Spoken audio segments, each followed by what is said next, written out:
Nous allons nous mettre debout, nous lisons un passage de l'Écriture. 1 Corinthiens chapitre 15, à partir du verset 1. Nous lisons au nom du Seigneur Jésus-Christ.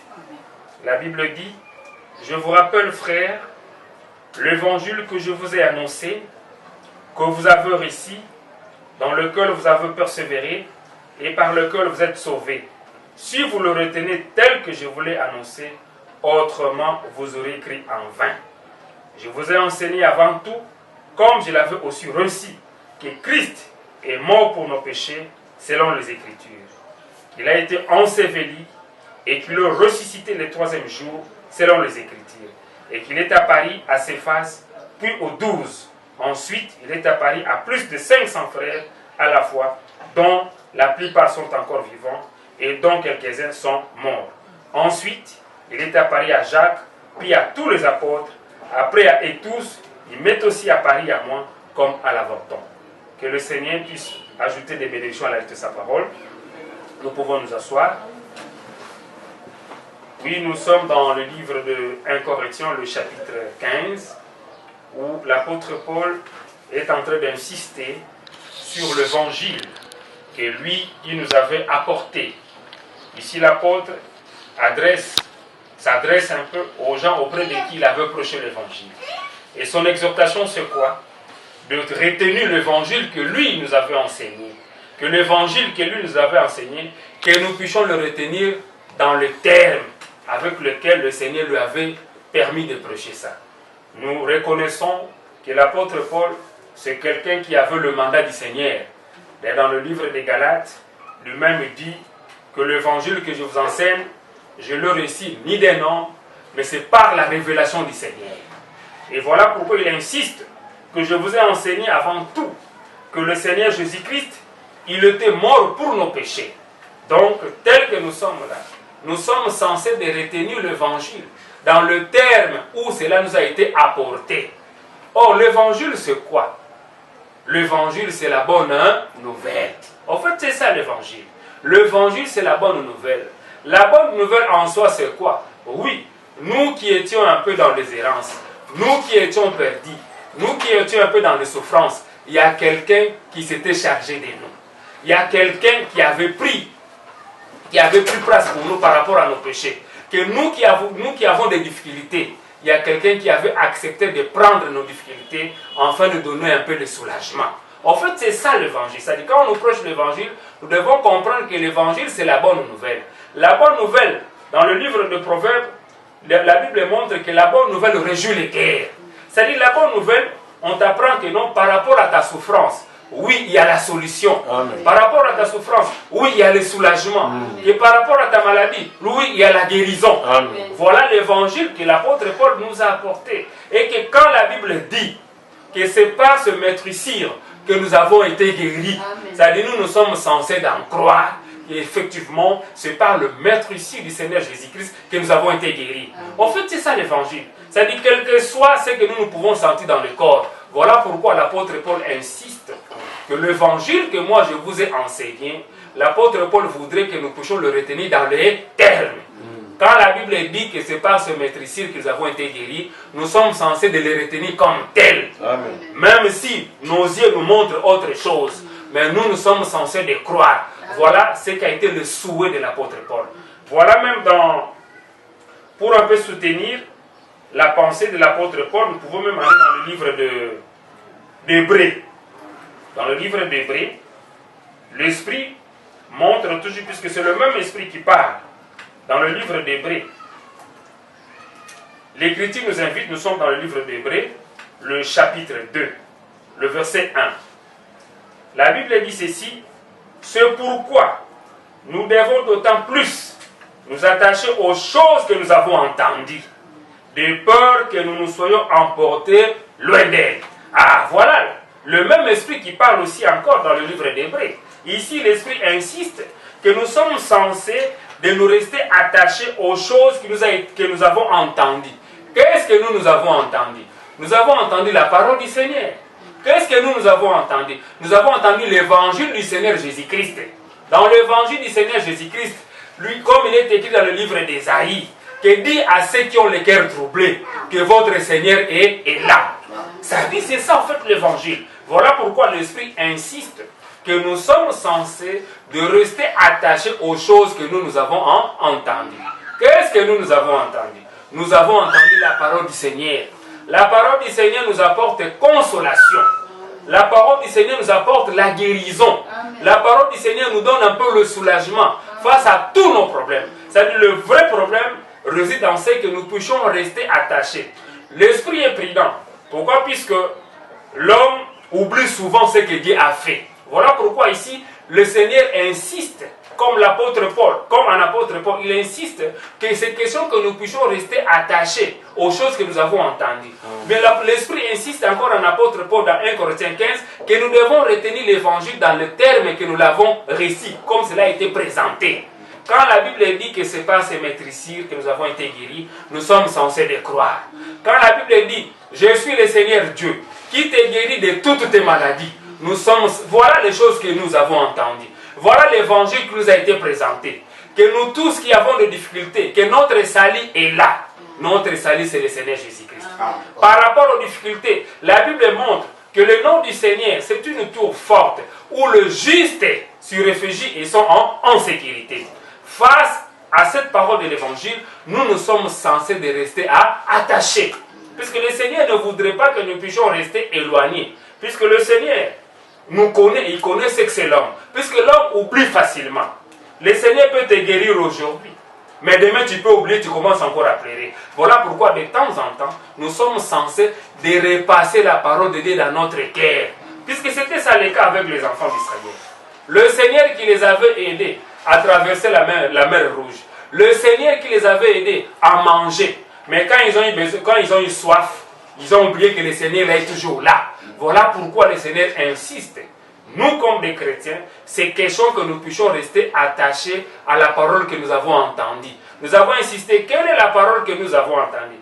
Qu'est-ce que nous avons entendu au début? Nous avons entendu l'évangile du Seigneur Jésus-Christ. L'évangile, c'est quoi nous insistons? L'évangile, c'est la bonne nouvelle. La bonne nouvelle, c'est la parole du Seigneur.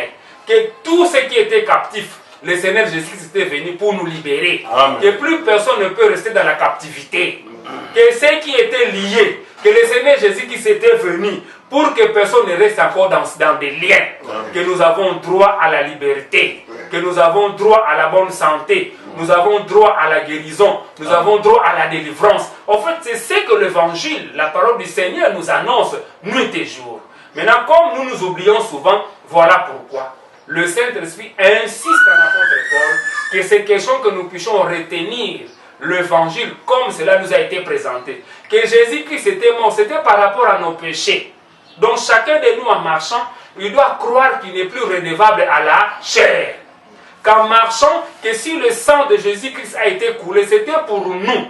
C'était pour que nous, des impuretés que nous étions, que nous puissions devenir pureté de Dieu. C'était pour que des incrédules que nous étions, que nous puissions devenir un peu des croyants. C'est-à-dire, la Bible montre comment le sang de Jésus crie plus que celui d'Abel. Puisque le sang crie. Nous avons vu dans le livre de Genèse 4, comment le Seigneur est en train de s'adresser à Caïn. Il dit que donc le sang de ton frère crie jusqu'à moi. C'est là où l'Esprit insiste. Abel a été tué par son frère Caïn. Mais maintenant, nous avons connu encore un innocent qui était venu prendre notre place, le Seigneur Jésus-Christ, dont l'Esprit insiste que le sang de Jésus parle plus que celui, le sang d'Abel. C'est-à-dire, voilà pourquoi, puisque dans le sang là, il était question de la vie. Donc, c'est question que la vie qui était dans le sang rentre en nous. Et avec le sang de Jésus, nous sommes dans une sécurité éternelle. Donc, c'est question de ne pas sortir un peu dans le limite du sang du Seigneur Jésus-Christ. Il faut croire à sa pureté. Il faut croire à sa purification. Que le diable ne vienne pas te culpabiliser. Nous croyons qu'avec l'offrande du sacrifice du Seigneur Jésus-Christ, toute la culpabilité a été ôtée. Quelle que soit les faiblesses qui peuvent venir, il faut se tenir qu'il y a le sang.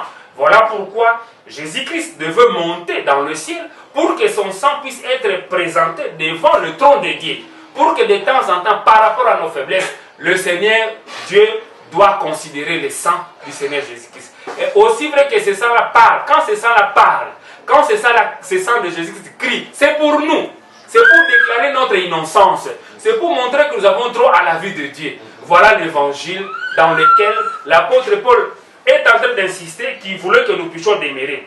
C'est-à-dire, comme nous l'avons lu dans Hébreux chapitre 2, la Bible dit, c'est pourquoi nous devons d'autant plus nous attacher aux choses que nous avons entendues, de peur que nous ne soyons pas emportés loin d'elle. C'est-à-dire qu'il ne faudrait pas que nous puissions être emportés loin de la parole du Seigneur. Il faudrait que nous restions attachés devant n'importe quelle situation. Que la situation devant toi ne puisse pas t'amener loin de la parole du Seigneur. Devant la situation qui est devant toi, il faut brandir l'évangile, la parole du Seigneur. Voilà pourquoi la Bible dit, en effet, voilà les choses que nous avons entendues. En effet, ce n'est pas à des anges, le verset 5 d'Hébreux 2.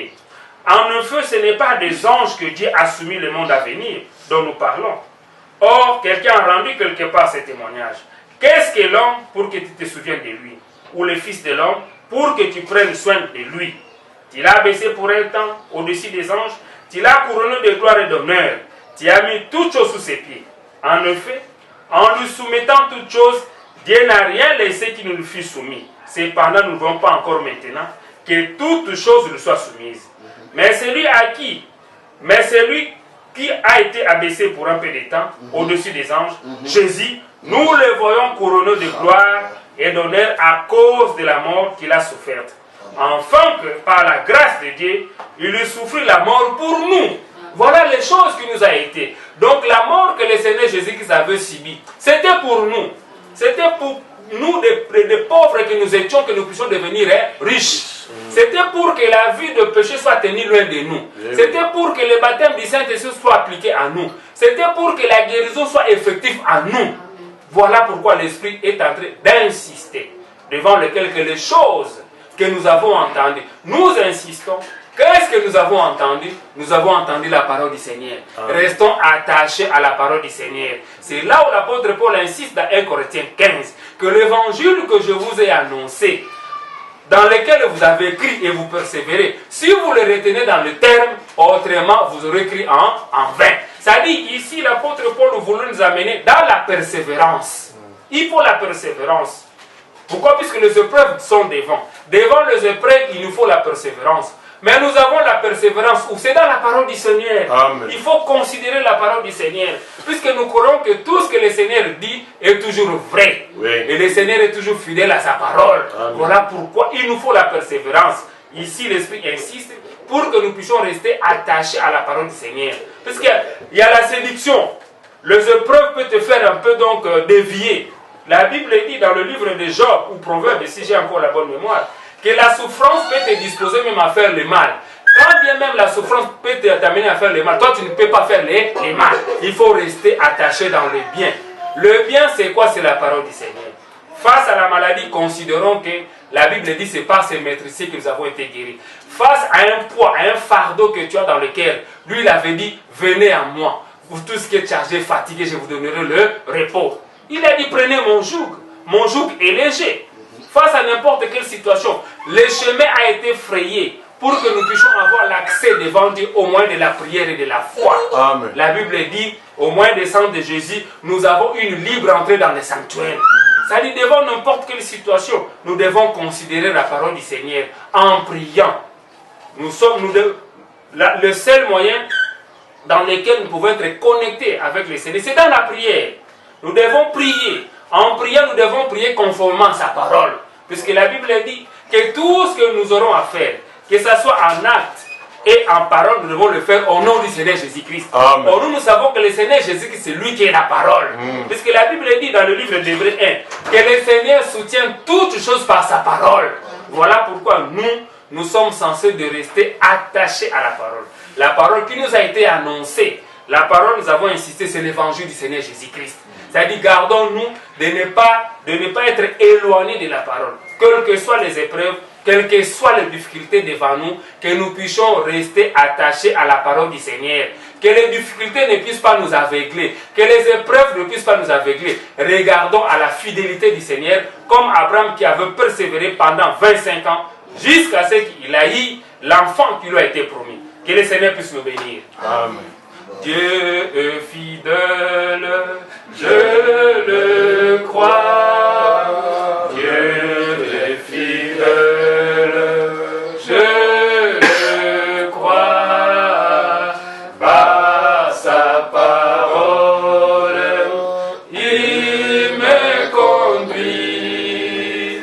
Dieu est fidèle, je dois compter sur lui. Dieu est fidèle, je le crois. Dieu est fidèle, je le crois. Par sa parole, il me conduit. Dieu est fidèle, je dois compter sur lui. Chacun va approcher le Seigneur, de pouvoir le prier d'après ce qu'il vient d'écouter. Prions le Seigneur.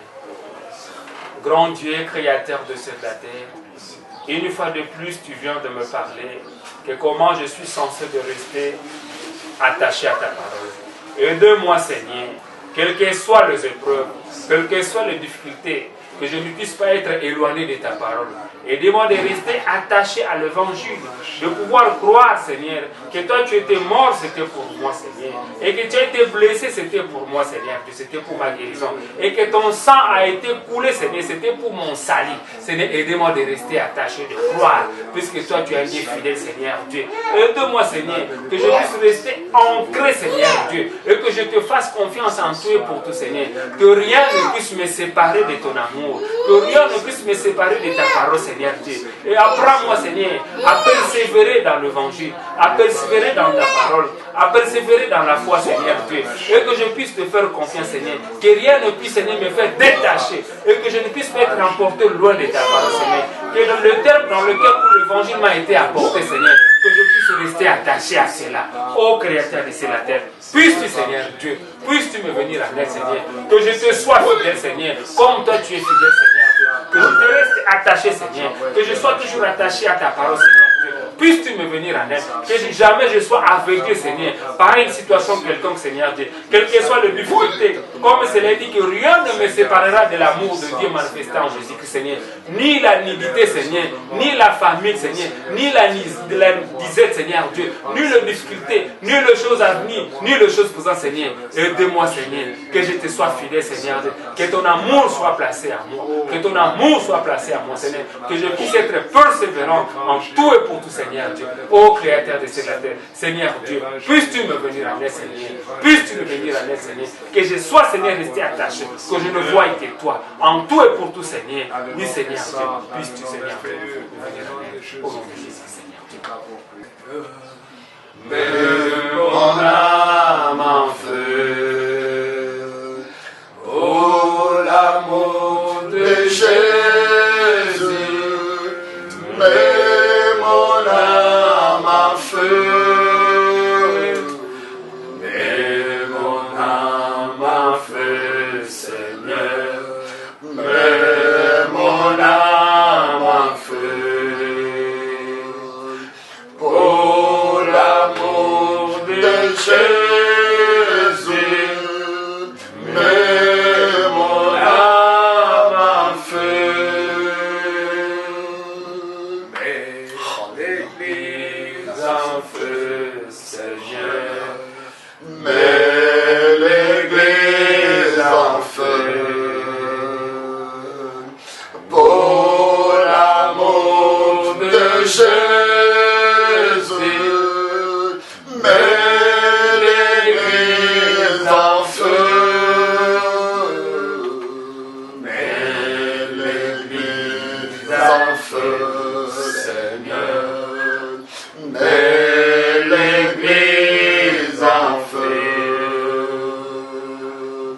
Pour l'amour de Jésus.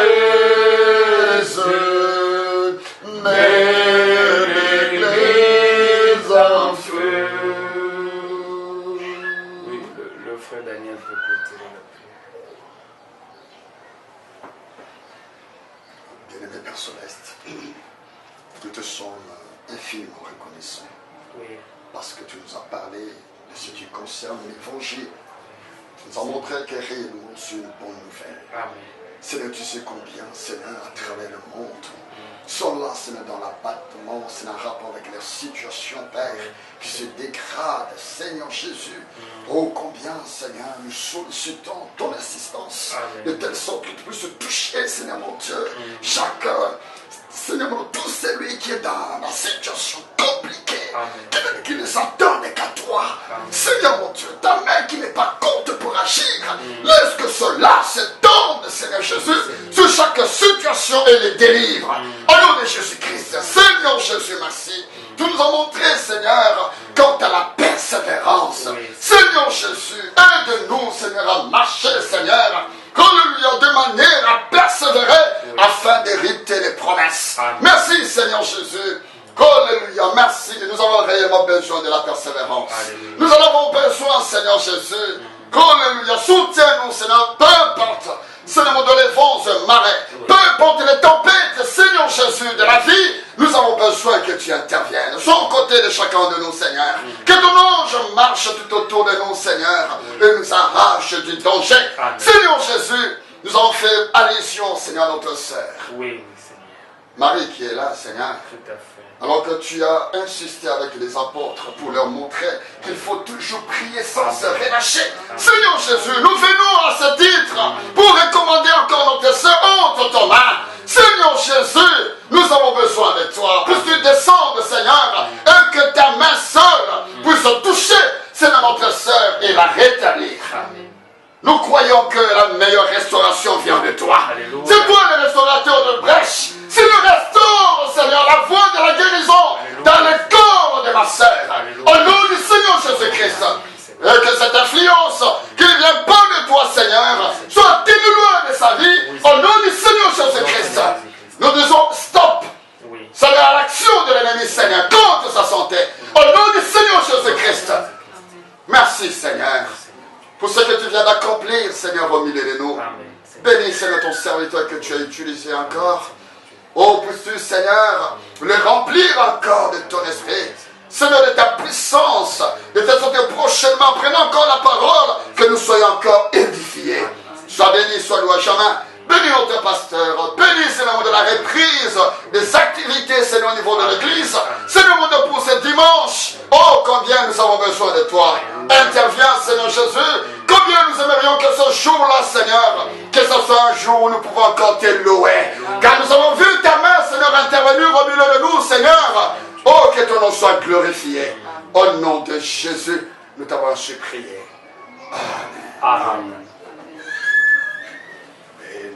Sabrina katina mo